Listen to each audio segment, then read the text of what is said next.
Staying in shape always seems to be at the top of the New Year's resolutions list. And in the world of social media, how much is too much when you're posting about your workouts? Joining me is Megan O'Day with Riverworks Marketing and Chloe Morrison with Nuga.com. We're going to be discussing this topic. Now, we all know that person on our Facebook or Instagram who just overshares their fitness plan. I mean, we've all seen it, right? Yeah. When is it okay? When is it too much? I think it's just such a fine line, and I think every person is different. But I think if you are being kind of mean to other people about it as opposed to motivational or inspirational, I think that's definitely kind of a no-no. Yeah, I would agree. Like, you know, it's one thing, you know, it's awesome to have goals and to be really positive. And social media is such a great tool for sort of keeping yourself accountable and sharing your accomplishments and, you know, maybe sharing with the people who inspired you. But like with anything else, it's a problem if it's all you talk about. Like, especially on social media, nobody wants somebody with a one-track mind. It makes you one-dimensional and it's boring.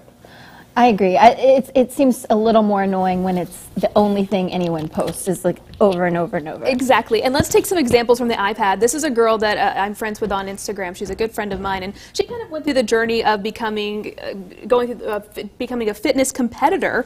She did a really good job, and she posts, you know, meals. She posts what she's eating. She posts a lot of these shots of herself. Here's a really good one. She's got an amazing body. I mean, this is really awesome. So a lot of people might think, though, this is too much. She's sharing too much. I don't want to see this. But a lot of people might take this as motivational. So how do you view something like this, where this is really all they're posting? I don't know. I think, I mean, it could be hugely inspirational. Honestly, it depends on the viewer. Like, not everything on the internet is going to be everybody's taste. Mm-hmm.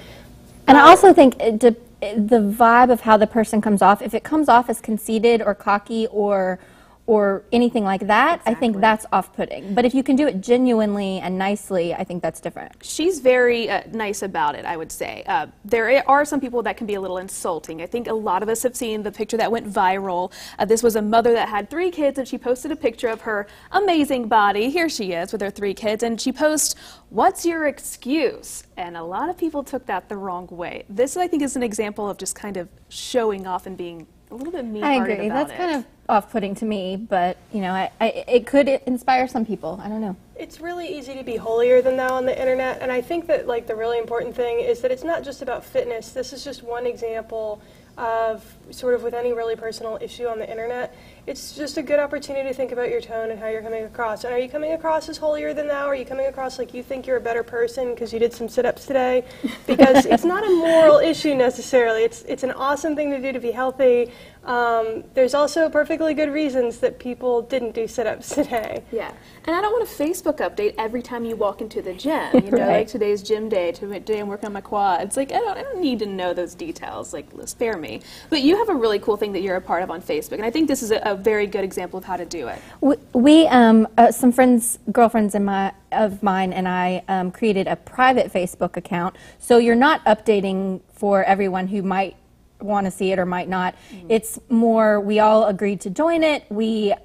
The goal is to motivate each other and to talk to each other about what kind of problems we're having when we're running, or what kind of, you know, how my run went today, or, you know, hey girls, you can do this, you know, this is what I did today. It's supposed to be motivational. It's very open. We're very frank and honest with each other about it. It seems like it helps people. And I think when people are getting into a workout routine, posting like, hey, I'm going to the gym and I'm trying this, and hey, I lost 5 pounds, that can be really reassuring to be able to post that and get some likes and comments and inspirational comments on Facebook. It's been really helpful for all of us, and it's also kept me on track as far as keeping up with it. When I see somebody else posting that they did their run, I'm like, oh man, I got to go do mine now so I won't fall behind everybody else. It brings out the competitive part of me. So. Exactly. And you know your audience, and I think that's the key. Is know who you're talking to and know who's listening. All right, thanks so much, y'all, for joining us for this fun topic, and we're going to be right back with more right after this. Stay tuned.